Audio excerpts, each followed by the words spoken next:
Bom dia, irmãos e irmãs que nos acompanham aqui nas nossas reflexões a respeito do Evangelho de Jesus. Será que já adquirimos a virtude da misericórdia para com os outros, do perdão, da caridade, da indulgência? A respeito desse tema, vamos verificar hoje o capítulo 10, Bem-aventurados os que são misericordiosos, do Evangelho segundo o Espiritismo. Perdoai para que Deus vos perdoe. A misericórdia. Bem-aventurados os que são misericordiosos, porque obterão misericórdia. Se perdoardes aos homens as faltas que cometeram contra vós, também vosso Pai Celestial vos perdoará os pecados. Mas, se não perdoardes aos homens quando vos tenham ofendido, vosso Pai Celestial também não vos perdoará os pecados. Jesus, Mateus 5, 7, 6, 14 e 15. A misericórdia é o complemento da brandura, porquanto aquele que não for misericordioso não poderá ser brando e pacífico. Ela consiste no esquecimento e no perdão das ofensas. O ódio e o rancor denotam almas sem elevação nem grandeza.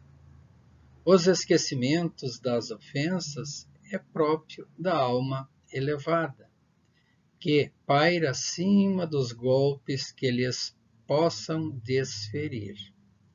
Uma é sempre ansiosa, de sombria suscetibilidade e cheia de fel. A outra é calma, toda mansidão e caridade. Ai daquele que diz: nunca perdoarei. Esse, se não for condenado pelos homens, sê-lo-á por Deus. De que direito reclamaria ele o perdão de suas próprias faltas, se não perdoa as dos outros?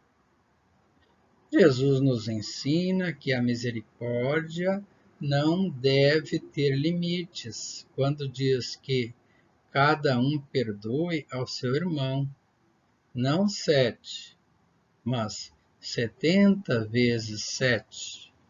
Ou seja, às vezes pensamos que perdoamos, mas ainda guardamos dentro de nós aquele rancor oculto.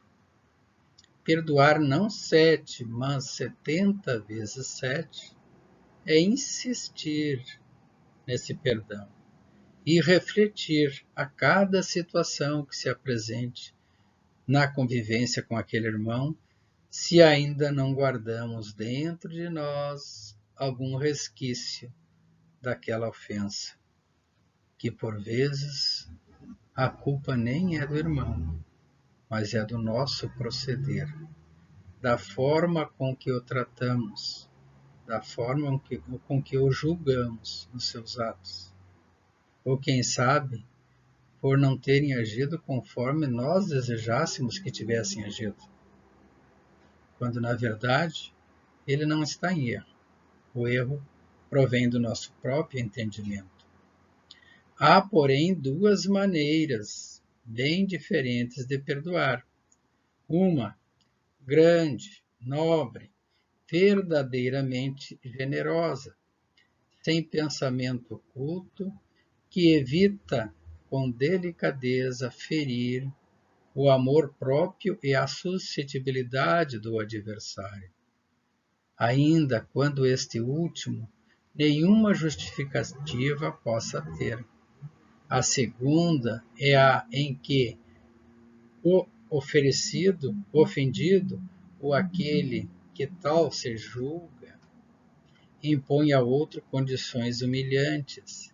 Eles faz sentir o peso de um perdão que o irrita, em vez de acalmar.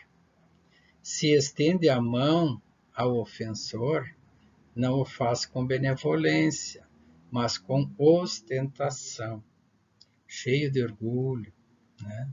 A fim de poder dizer a toda a gente, espalhar o mundo: vede como sou generoso? Nestas circunstâncias, é impossível uma reconciliação sincera de parte a parte. Não, ainda não há generosidade.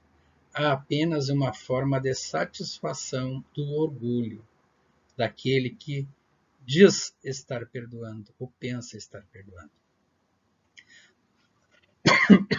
Em toda contenda, aquele que se mostra mais conciliador, que demonstra mais desinteresse, caridade e verdadeira grandeza da alma, granjeia sempre a simpatia das pessoas imparciais, simpatias dos outros. Eis aí a sinceridade do perdão e da misericórdia. Não julgueis a fim de não ser julgados, disse Jesus, porquanto sereis julgados conforme houverdes julgados os outros. Empregar-se-á convosco a mesma medida que vos tenha servido para com os outros. Façamos uma reflexão das nossas memórias, dos nossos pensamentos e dos nossos sentimentos, toda vez que nos sintamos ofendidos, a ponto de reconhecer em nós mesmos se não somos nós os causadores daquela situação, se não fomos nós que levamos o outro a agir daquela forma. E se fomos, além de perdoar o outro pela sua atitude, muitas vezes de intemperança, perdoemos também a nós mesmos. Porque se perdoarmos ao nosso próximo e a nós mesmos, Deus que está no céu nos perdoará.